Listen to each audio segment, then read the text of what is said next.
चलिए अब बात करते हैं हम ऑक्सीकरण अवस्था, जिसे हम ऑक्सीकरण संख्या भी कहते हैं।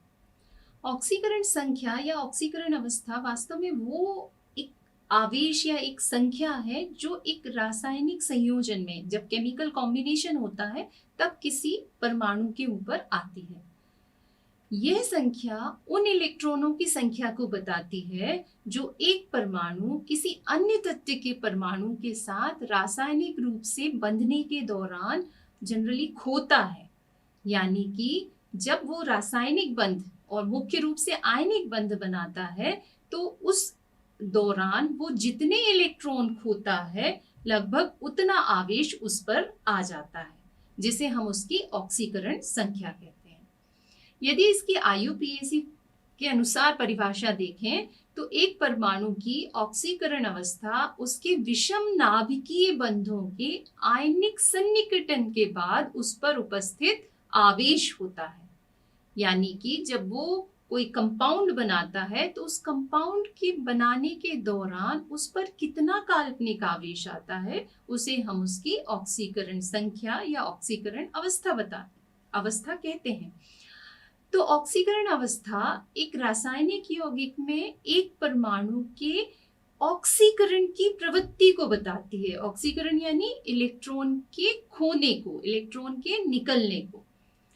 इसका मान सामान्यतः पूर्णांक में होता है। ये धनात्मक हो सकता है, ये ऋणात्मक हो सकता है, या इसकी वैल्यू शून्य में भी हो सकती है। और कभी कभी तो किन्हीं किन्हीं यौगिकों में किसी किसी तत्व की जो ऑक्सीकरण अवस्था है वो फ्रैक्शन में भी आती है। जैसे कि यदि हम देखें कि मैग्नेटाइट के केस में जो आयरन की ऑक्सीडेशन स्टेट होती है ये 8/3 होती है। और अभी तक जितने ज्ञात तत्व हैं उसमें यदि उच्चतम ऑक्सीकरण अवस्था हम पता लगाना चाहें तो जो इरिडियम टेट्राऑक्साइड होता है उसमें इरिडियम की जो ऑक्सीकरण अवस्था होती है वो +9 होती है। और यदि हम ऋणात्मक ऑक्सीकरण अवस्था की बात करें तो मीथेन में जो कार्बन होता है उसमें उसकी ऑक्सीकरण अवस्था सबसे कम कितनी -4 होती है। चलिए अब हम देखते हैं कि ऑक्सीकरण संख्या कैसे ज्ञात करते हैं, यानी कि कुछ नियम हैं जिनके द्वारा हम पता लगा सकते हैं कि किसी तत्व की ऑक्सीकरण अवस्था कितनी होगी। तो सबसे पहले तो कोई भी परमाणु जो किसी अन्य तत्व के साथ संयुक्त नहीं होता है, फ्री स्टेट में रहता है, मतलब अणु नहीं बना रहा है, तो उसकी ऑक्सीडेशन स्टेट हम बोलेंगे 0 है। जैसे कि हम बात करें कि सोडियम, तो सोडियम सिंगल इसी फॉर्म में है Na, तो इसकी ऑक्सीकरण अवस्था कितनी होगी? 0 होगी। यदि हम देखें कि वो तत्व उसी तत्व के किसी परमाणु के साथ बंध बनाता है तो उस केस में भी उसकी ऑक्सीकरण अवस्था कितनी होगी? 0। जैसे हम बात करें Cl2, तो Cl2 के केस में Cl की जो ऑक्सीडेशन स्टेट है वो कितनी होगी? 0। इसके बाद यदि किसी अणु में विभिन्न परमाणु हैं तो उन सभी परमाणुओं की ऑक्सीकरण अवस्था का जो कुल योग होता है वो उस अणु या आयन के शुद्ध आवेश के बराबर होता है। यानी कि यदि हम बात करें NaCl की, तो NaCl पर अभी कितना आवेश है? कोई आवेश नहीं है। यानी कि इसका टोटल यदि हम चार्ज देखें तो वो कितना होगा? 0। तो ये जो 0 है वो क्यों आया? क्योंकि जो Na है इस पर होता है, इसकी ऑक्सीकरण अवस्था +1 है और उसी समय जो Cl है उसकी ऑक्सीकरण अवस्था -1 है। तो +1 और -1 क्या आएगी वैल्यू? 0। ठीक है। अब यदि हम कोई यौगिक लेते हैं तो उस यौगिक की आवर्त सारणी में विभिन्न जो ग्रुप बने हुए हैं उस ग्रुप में अलग अलग जो समूह हैं उन समूहों की ऑक्सीकरण अवस्था भी अलग अलग होती है। जैसे हम बात करें कि प्रथम समूह, तो प्रथम समूह में जितनी भी धातुएं हैं उनकी ऑक्सीकरण अवस्था होती है +1। क्या क्या आता है इसमें? Hydrogen, lithium, sodium, potassium, rubidium, caesium, francium, तो इन सब की ऑक्सीकरण, ये जो यौगिक बनाएंगे उनकी ऑक्सीकरण अवस्था कितनी होगी? +1। ठीक इसी प्रकार से यदि हम कोई दूसरा ग्रुप देखें, जैसे प्लस जो सेकेंड ग्रुप है उसमें जितने भी तत्व होंगे वो कौन सी ऑक्सीकरण अवस्था शो करेंगे? +2।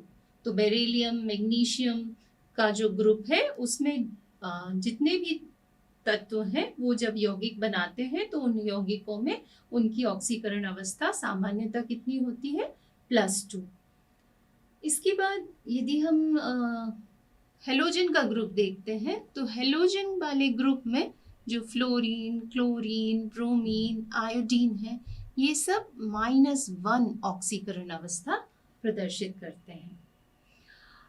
एक यौगिक में, किसी भी यौगिक में यदि उसके साथ फ्लोरीन जुड़ा हुआ है तो फ्लोरीन की ऑक्सीकरण अवस्था हमेशा -1 होती है। उदाहरण के लिए हम देखें कि HF, तो यहाँ HF में कुल आवेश कितना है? 0। तो हाइड्रोजन का कितना रहेगा? +1, और फ्लोरीन हमेशा -1 स्टेट में होगा, तो टोटल वैल्यू कितनी आएगी? 0, है ना। तो फ्लोरीन किसी भी तत्व के साथ क्यों ना जुड़े, उसकी हमेशा ऑक्सीडेशन जो स्टेट होती है वो -1 होती है। और सामान्यतः किसी भी यौगिक में जो हाइड्रोजन है उसकी ऑक्सीकरण अवस्था +1 होती है। तो जैसे फ्लोरीन की -1 बोली, तो हाइड्रोजन की +1। किन्हीं किन्हीं यौगिकों में हाइड्रोजन माइनस में भी ऑक्सीडेशन स्टेट शो करता है। और यदि हम जनरली ऑक्सीजन की बात करें तो ऑक्सीजन सामान्यतः -2 ऑक्सीडेशन स्टेट शो करता है, और कभी कभी किन्हीं किन्हीं यौगिकों में -1 ऑक्सीडेशन स्टेट भी वो बताता है। अब यदि जैसा हमने यहाँ पर देखा कि फ्लोरीन यानी कि आपका जो 17वां नंबर का ग्रुप है उसकी ऑक्सीडेशन स्टेट -1 होती है। उसके बाद हम ऑक्सीजन वाले ग्रुप पर आए, यानी जो 16 नंबर का ग्रुप है, तो उसमें ऑक्सीडेशन स्टेट सभी तत्वों की सामान्यतः -2 होती है। और जो 15 नंबर का ग्रुप है यानी कि नाइट्रोजन वाला जो ग्रुप है उसमें उसकी ऑक्सीडेशन स्टेट -3 आती है। सामान्यतः ये -3 ऑक्सीडेशन स्टेट प्रदर्शित करते हैं। तो इस प्रकार विभिन्न ऑक्सीकरण अवस्थाओं का उपयोग करके हम ये पता लगा सकते हैं कि जो हमारा तत्व है वो कौन सी ऑक्सीकरण अवस्था में है और वो किस प्रकार का यौगिक बना रहा है। आगे इसका उपयोग करके हम विभिन्न जो अकार्बनिक संकुल तत्व बनेंगे उनका नॉमेनक्लेचर में इसका उपयोग बहुत ज्यादा होता है, और हम इसका उपयोग उनकी उपसह संयोजकता को ज्ञात करने में भी करते हैं। चलिए अब हम कुछ उदाहरण देखते हैं जिनमें हम किसी तत्व की ऑक्सीकरण अवस्था कैसे निकालते हैं ये सीखेंगे। तो जैसे हम बात करते हैं KMnO4 की, है ना, पोटेशियम परमैंगनेट। तो यहाँ हमको पोटेशियम की पता है ऑक्सीडेशन स्टेट, ऑक्सीजन की पता है, पर मैग्नीज की ऑक्सीडेशन स्टेट क्या है वो हमको पता नहीं है। और हम जानते हैं कि जो संक्रमण तत्व है वो तो अलग अलग ऑक्सीडेशन स्टेट शो करते हैं। तो चलिए हम सीखते हैं कि इसकी ऑक्सीडेशन स्टेट कितनी होगी। हम मान लेते हैं कि मैग्नीज की ऑक्सीडेशन स्टेट अभी कितनी है? X है। तो यहाँ पोटेशियम फर्स्ट ग्रुप में आता है, और जैसा कि मैंने अभी आपको बताया कि जो फर्स्ट ग्रुप है, क्षार धातुओं का ग्रुप है, उसकी ऑक्सीडेशन स्टेट कितनी होती है? +1। इसके बाद मैग्नीज की ऑक्सीडेशन स्टेट हम मान लेते हैं कितनी है? X है। और ऑक्सीजन, अभी हमने देखा था कि ऑक्सीजन की ऑक्सीडेशन स्टेट कितनी होती है? -2। तो एक ऑक्सीजन की -2 है, ऐसे यहाँ कितने ऑक्सीजन है? 4। और हम जानते हैं कि जितने भी तत्व होते हैं उनके ऑक्सीकरण अवस्थाओं का योग उस पर उपस्थित कुल आवेश के बराबर होता है। तो इस जो यौगिक है इस पर कितना आवेश है? कोई आवेश नहीं है, इसलिए इसकी वैल्यू कितनी होगी? 0। तो यहाँ पर क्या आ गया? +1 यानी 1 + x - 8 0 यानी x - 7 = 0 यानी x = 7। तो यहाँ जो मैंगनीज है वो किस ऑक्सीडेशन स्टेट में है? +7। एक और एग्जाम्पल देखते हैं, K2Cr2O7 है ना, बहुत ही फेमस मॉलिक्यूल है, पोटेशियम डाइक्रोमेट। तो यहाँ पर हमारा ट्रांजिशन मेटल है क्रोमियम। हमें नहीं पता कि ये क्रोमियम किस ऑक्सीडेशन स्टेट में है, तो चलिए हम फिर से निकालने की कोशिश करते हैं। अब भी हमने देखा था पोटेशियम की ऑक्सीडेशन स्टेट होती है +1। कितने पोटेशियम है? 2।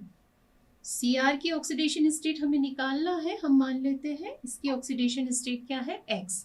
तो कितने Cr है यहाँ पर? क्रोमियम 2, ऑक्सीजन की होती है -2 और ये है 7। अब इस मॉलिक्यूल पर कितना आवेश है? 0 यानी टोटल वैल्यू आएगी 2 + 2x - 14 = 0 यानी 2x - 12 = 0 यानी x = 12/2 मीन्स 6। तो यहाँ पर जो हमारा क्रोमियम है वो किस ऑक्सीडेशन स्टेट में है? +6। तो इस तरीके से हम किसी भी तत्व की ऑक्सीडेशन स्टेट को निकाल सकते हैं।